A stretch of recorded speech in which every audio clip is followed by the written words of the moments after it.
wabarakatuh. Selamat pagi, salam sejahtera untuk kita semua. Perkenalkan, saya Sri Wahyuni, sering dipanggil Nurse Uni. Saya merupakan dosen di program studi Pendidikan Profesi Nurse, Fakultas Keperawatan dan Kebidanan, Universitas Megarezeki Makassar. Untuk mata kuliah yang biasa saya ajarkan di program studi ini yaitu Ilmu Biomedik Dasar dan Ilmu Dasar Keperawatan. Nah, video ini saya buat sebagai dokumen pernyataan diri dosen dalam unjuk kerja Tridharma Perguruan Tinggi atau dikenal dengan istilah PDD UK TPT pada bidang pengajaran. Pada program studi Pendidikan Profesi Nurse tahap akademik, saya sebagai pengampu mata kuliah Ilmu Biomedik Dasar yang sejalan atau sesuai dengan program S2 saya, yaitu S2 Ilmu Biomedik, kemudian konsentrasi Ilmu Fisiologi. Ilmu Biomedik Dasar adalah cabang dari ilmu kedokteran yang menggunakan asas-asas pengetahuan dasar serta pengetahuan alam yang meliputi anatomi, fisiologi, biologi, kimia, fisika, di mana mata kuliah ini bisa digunakan untuk menjelaskan bagaimana fenomena hidup mulai dari tingkat molekul, sel, organ, hingga sampai ke sistem organ dan mencapai manusia secara utuh. Nah, hal ini bisa dikaitkan atau berkaitan dengan letak, struktur, fungsi, serta cara kerja seluruh sistem tubuh yang menjadi landasan awal dalam menjelaskan perjalanan penyakit atau masalah keperawatan yang dihadapi oleh klien. Sehingga mata kuliah Ilmu Biomedik Dasar ini menjadi landasan dan bekal bagi mahasiswa keperawatan dalam melaksanakan proses keperawatan yang terdiri dari pengkajian, kemudian penentuan masalah keperawatan, penentuan diagnosa, intervensi, kemudian evaluasi, dan berakhir ke dokumentasi keperawatan. Untuk referensi utama yang diberikan atau saya anjurkan kepada mahasiswa yaitu menggunakan buku Sherwood dengan judul Fisiologi Manusia dari Sel ke Sistem yang dikeluarkan oleh penerbit EGC di Jakarta. Nah, untuk ilmu biomedik dasar dengan bobot 5 SKS dan 4 teori, 1 praktek. Sementara untuk referensi pendukung ada 2 jenis penelitian, di mana penelitian ini saya sendiri sebagai peneliti utama dan ada juga sebagai peneliti kedua. Untuk peneliti utama saya melakukan atau saya memberikan referensi pendukung yaitu Detection of Pulmonary Function on Active Smoker Whom Regularly Play Wind Instrument PUI yang dipublikasikan pada Jurnal Media Kesehatan Politeknik Kesehatan Makassar pada tahun 2020. Kemudian jurnal yang kedua yang saya gunakan sebagai referensi pendukung yang berjudul Deteksi Dini Perubahan Nilai Kadar Glukosa Darah pada Olahragawan dalam Upaya Pencegahan Penggunaan Doping yang dipublikasikan pada Jurnal Keperawatan Silampari tahun 2022. Nah, untuk capaian pembelajaran lulusan pada mata kuliah Ilmu Biomedik Dasar diharapkan lulusan ilmu keperawatan itu mampu menjunjung tinggi nilai kemanusiaan dalam menjalankan tugas berdasarkan agama, moral, dan etika. Kemudian CPL yang kedua, bagaimana lulusan keperawatan nantinya mampu menginternalisasi nilai, norma, dan etika akademik. Kemudian CPL yang ketiga, diharapkan mahasiswa mampu menguasai teori keperawatan, khususnya konseptual, model, dan middle strength teori. Kemudian CPL yang keempat, diharapkan mahasiswa mampu menunjukkan kinerja secara mandiri, bermutu, dan mampu terukur atau bisa diukur. Kemudian CPL yang kelima, diharapkan mahasiswa mampu menerapkan pemikiran logis, kritis, sistematis, dan inovatif dalam konteks pengembangan atau implementasi ilmu pengetahuan. Dan yang terpenting adalah bagaimana mahasiswa mampu memperhatikan dan menerapkan nilai humaniora yang sesuai dengan bidang keahliannya. Untuk capaian pembelajaran mata kuliah untuk ilmu biomedik dasar itu ada 6 CPMK, di mana CPMK pertama menerapkan konsep biologi sel dan genetika sebagai suatu pendekatan dalam menyelesaikan masalah keperawatan. Kemudian CPMK yang kedua menerapkan nilai-nilai atau prinsip fisika yang terdiri dari biomekanik dan biolistrik. Kemudian CPMK yang ketiga yaitu bagaimana mahasiswa mampu menganalisis masalah keperawatan dengan menggunakan prinsip-prinsip biokimia dan gizi sebagai bagian untuk mendekati atau sebagai bagian pendekatan kepada pasien yang akan ditangani nantinya. Kemudian CPMK yang keempat adalah bagaimana mahasiswa mampu menjelaskan konsep-konsep anatomi dan fisiologi manusia sebagai suatu pendekatan dalam menyelesaikan masalah keperawatan. CPMK yang kelima, bagaimana mahasiswa mampu menjelaskan mekanisme fisiologi tubuh manusia dalam berbagai aktivitas. Dan CPMK yang keenam adalah bagaimana mahasiswa mampu menjelaskan mekanisme fisiologi tubuh manusia dalam mempertahankan homeostasis tubuh. Untuk bahan kajian pada mata kuliah ilmu biomedik dasar itu ada 13 bahan kajian. Yang pertama itu biologi sel, di mana di biologi sel diharapkan mahasiswa mampu mengerti terkait perkenalan sel, kemudian struktur sel, serta fungsi sel. Kemudian bahan kajian yang kedua itu konsep genetika. Yang ketiga adalah prinsip-prinsip biokimia dalam tubuh manusia, termasuk keseimbangan asam basa, pengaturan keseimbangan cairan tubuh, kemudian metabolisme karbohidrat, lemak, protein, purin, dan pirimidin. Kemudian yang keempat itu berkaitan tentang gizi, di mana gizi yang dimaksud di sini adalah gizi makro dan zat gizi mikro. Kemudian mahasiswa mampu mengetahui bagaimana mengukur angka kecukupan gizi yang dianjurkan, kebutuhan gizi individu, dan bagaimana menilai status gizi individu, dan bagaimana dasar-dasar diet klinik. Materi yang kelima berbicara tentang struktur dan fungsi tubuh manusia secara umum, di mana pada bahan kajian ini mahasiswa diharapkan mampu mengetahui anatomi dan fisiologi yang ada di sistem tubuh, mulai dari sistem saraf, sistem kardiovaskuler, sistem respirasi, sistem indera, sistem integumen, sistem urinaria, sistem gastrointestinal, sistem reproduksi, dan sistem endokrin. Kemudian yang keenam adalah konsep biolistrik, yang ketujuh adalah lengkung refleks. Diharapkan mahasiswa mampu memahami lengkung refleks sehingga bisa muncul refleks yang tidak disadari. Kemudian yang kedelapan adalah kompartemen dan komposisi cairan tubuh. Yang kesembilan adalah teori asam basa. Yang ke-10 adalah derajat keasaman larutan atau pH. Yang ke-11 adalah larutan elektrolit dan non-elektrolit. Kemudian yang ke-12 adalah diharapkan mahasiswa mampu mengetahui sistem buffer tubuh. Yang ke-13 atau yang terakhir adalah larutan isotonik, hipotonik, dan hipertonik. Diharapkan mahasiswa mampu membedakan yang mana larutan yang termasuk larutan isotonik, hipotonik, ataupun hipertonik. Kemudian metode pembelajaran yang digunakan pada mata kuliah ini yaitu dengan menggunakan pendekatan DIA, yaitu D adalah delivery, I itu interaction, dan A itu assessment.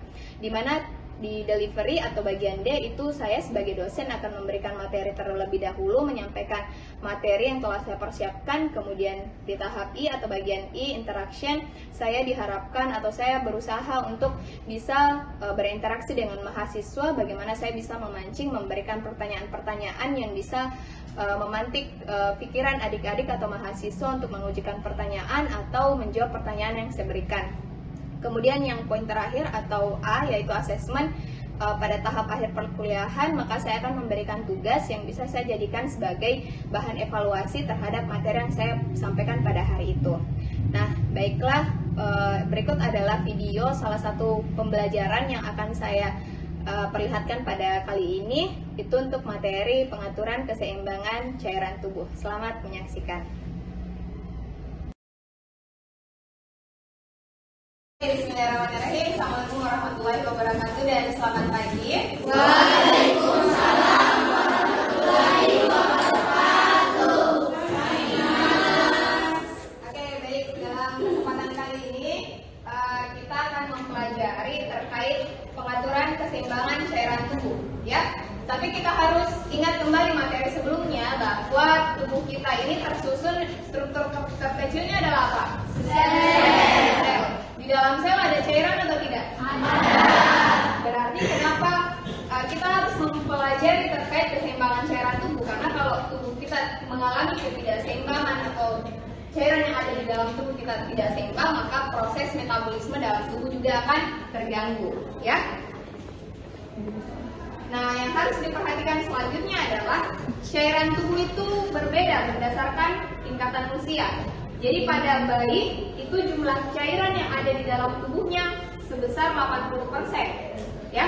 Kemudian pada orang dewasa itu sebesar 60% dan pada lansia itu 50%. Kira-kira kenapa pada bayi itu jumlah cairannya lebih banyak dibandingkan lansia, sementara ukuran badannya jauh lebih besar lansia?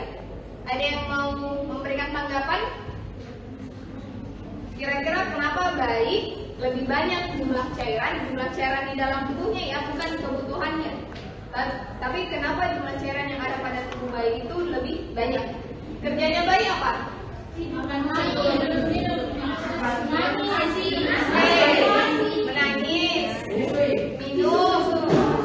ya, makan. Oke. Kira-kira bayi banyak mengeluarkan keringat atau tidak? Tidak. Kenapa lansia jumlah cairannya jauh lebih sedikit? Karena dari mana? Keringat. Lansia banyak mengeluarkan keringat? Tidak. Apa yang terjadi pada kulit lansia? Keriput. Kenapa bisa keriput? Oke. Karena ukuran sel pada lansia itu mengalami penurunan ukuran, ya. Jadi banyak sel-sel pada lansia itu mati atau ukurannya jauh lebih kecil. Banyak sel yang baru terbentuk, maka akan semakin banyak cairan. Nah, pada orang dewasa kenapa dia cuma 60%? Apa aktivitasnya kalau orang dewasa?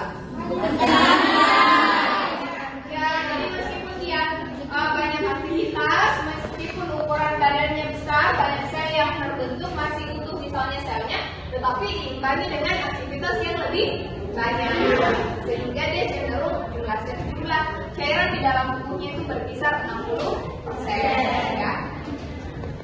Nah, outline yang akan kita pelajari pada hari ini atau apa sih yang bisa kita dapatkan setelah materi pada hari ini?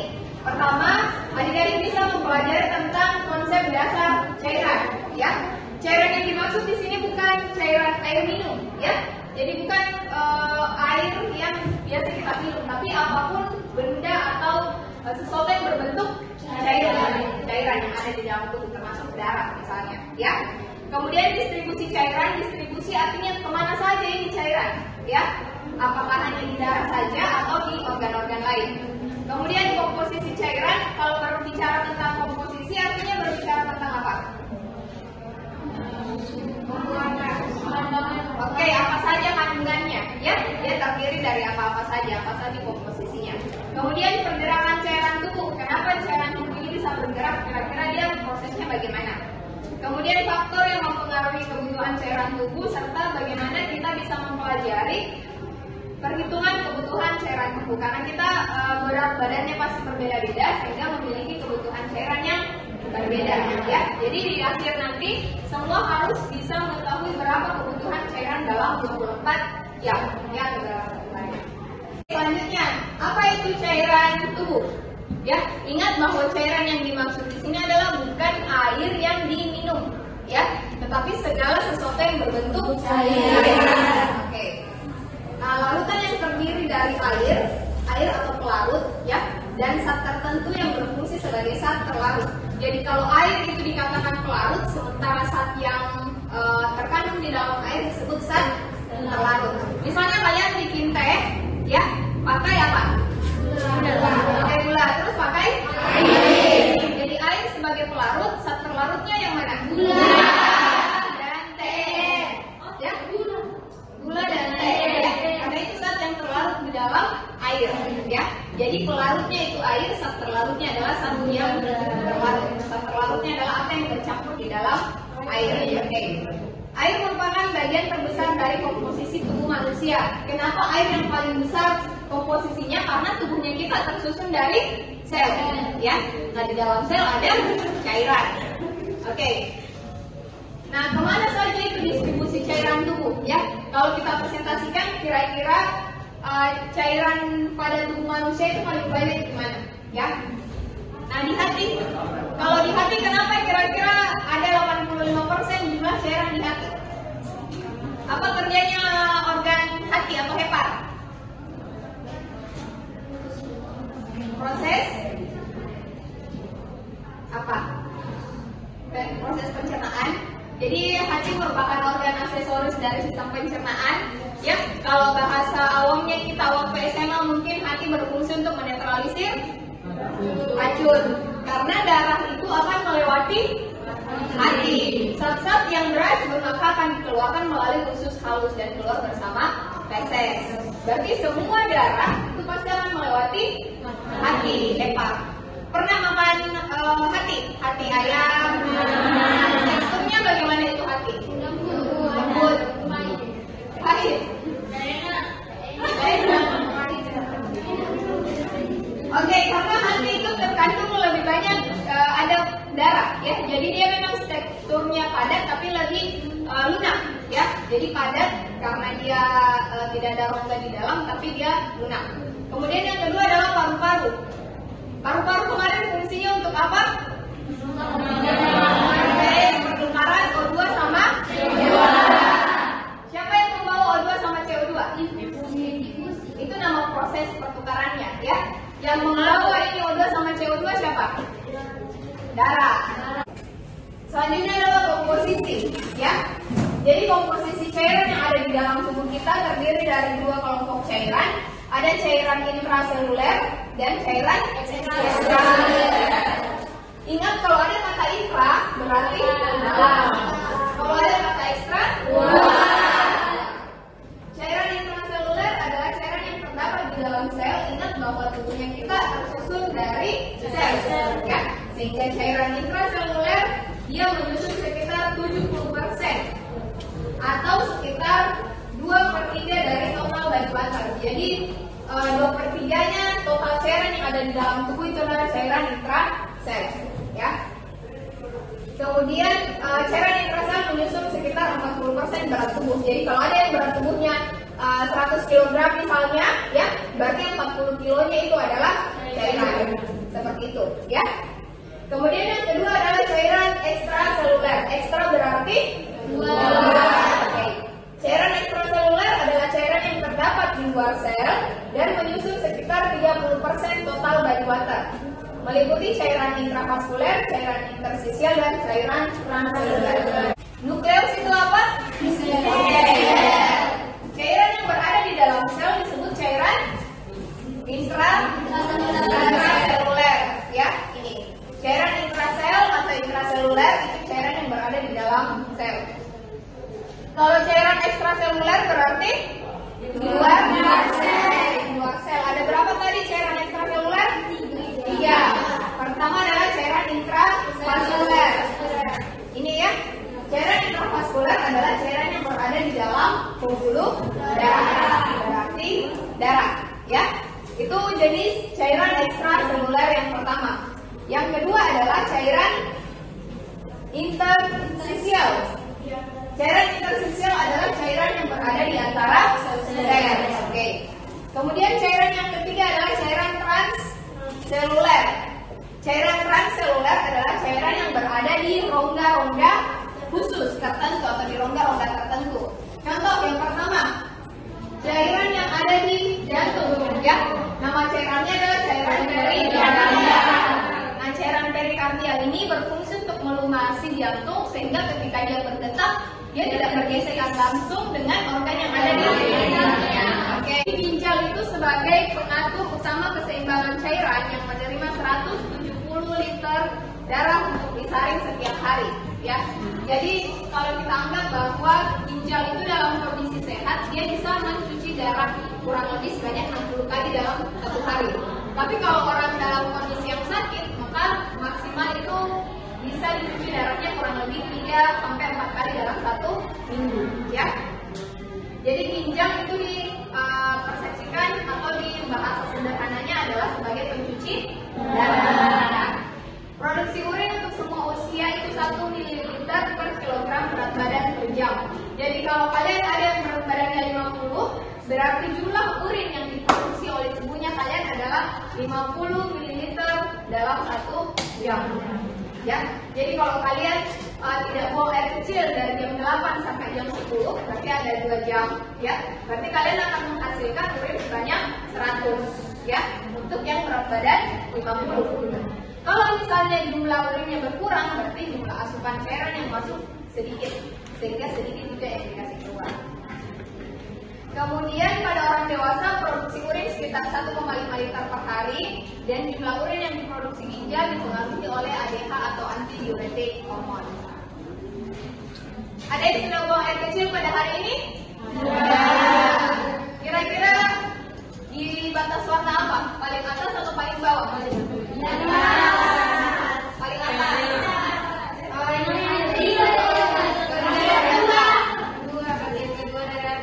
Oke, di sini.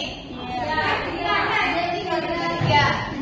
Oke, jadi kalau misalnya kalian buang air kecil, ingat untuk melihat dulu kondisi warna urin. Ya. Ketika warna urinnya bening, seperti ini yang gambar pertama, berarti jumlah cairan yang kalian minum itu dalam kondisi cukup, ya, cukup cairannya, ya. Kalau misalnya warnanya terlalu putih, ya, berarti pada hari itu kalian terlalu banyak minum air, ya, lebih banyak urin yang terbentuk. Kalau warna urinnya semakin pekat seperti ini, berarti itu menandakan bahwa kalian kurang minum air, ya, kurang mengkonsumsi air pada hari itu atau pada saat itu. Kemudian, jadi perhatikan ya. Berat badannya? Jadi silakan menggunakan dulu ini. Ya, ini contoh kasus. Jadi silakan melihat contoh yang di atas. Ini pasien dengan atau orang dengan berat badan 63, ya. Kalian bisa hitung berapa berat badannya kalian. Nah, yang 10 pertama itu konstan tidak berubah, 10 yang kedua juga konstan tidak berubah. Nanti yang terakhir itu sisanya, ya. Jadi kalau ada yang berat badannya berapa berat badannya? 35. Oke, berarti kalau misalnya beratnya 35, berarti di sini 10, baru di terakhir berapa? 15, ya? Ngerti? Oke, jadi kalau ada yang berat badannya 10, kalau ada yang berat badannya 50 kg, berarti 10, 30. Ya? Ngerti? Oke, sekarang ingat dulu berapa berat badannya, kemudian nanti dihitung. Oke, coba ditulis. 10 itu konstan pertama, 10 yang kedua juga konstan, sisanya itu gitu. Berarti masih toh? 55, berarti 10 tambah 10 tambah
100 dikali 10, ya.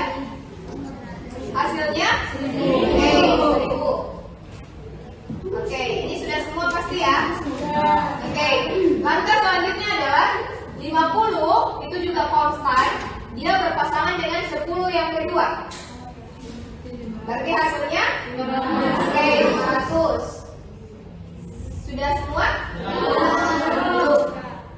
Nah, yang ketiga 20 dia berpasangan dengan yang sisanya. Gitu. Jadi silakan dikali 20 dengan berapa di angka terakhir. Sisanya berapa?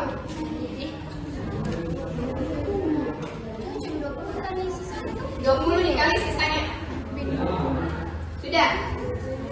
Sekarang dijumlah. Dijumlah ke bawah. Berapa totalnya?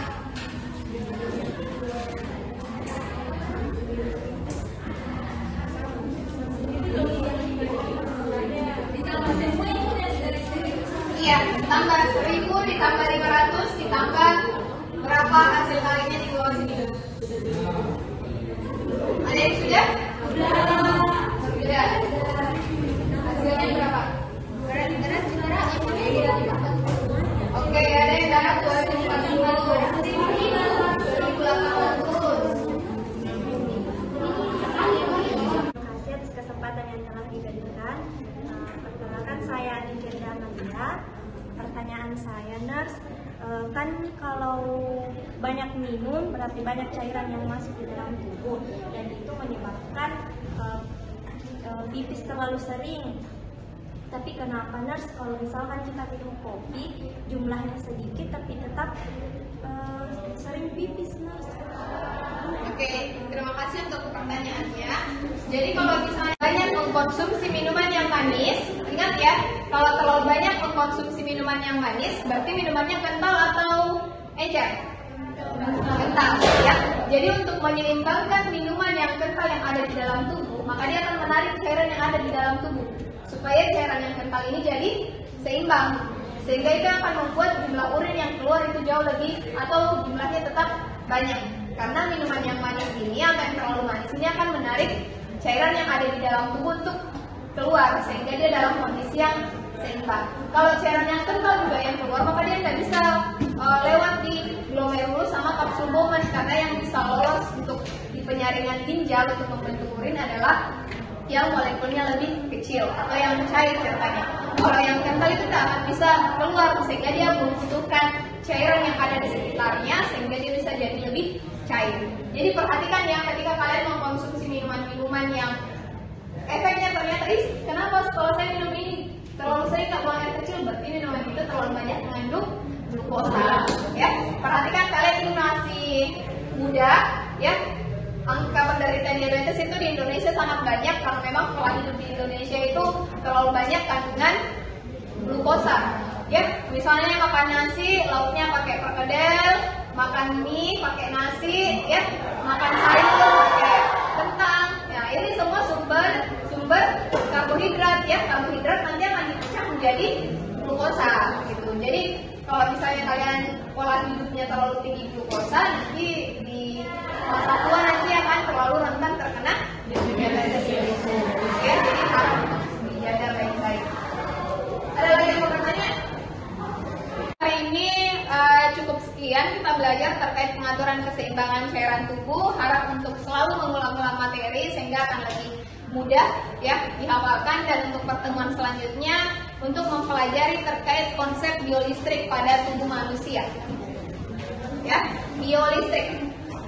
Untuk perhatiannya hari ini saya ucapkan banyak terima kasih. Saya tutup dengan ucapan wabillahi taufiq wal hidayah. Wassalamualaikum warahmatullahi wabarakatuh.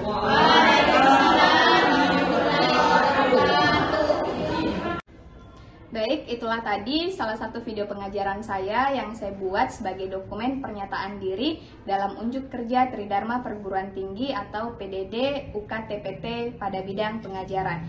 Akhir kata, wassalamualaikum warahmatullahi wabarakatuh.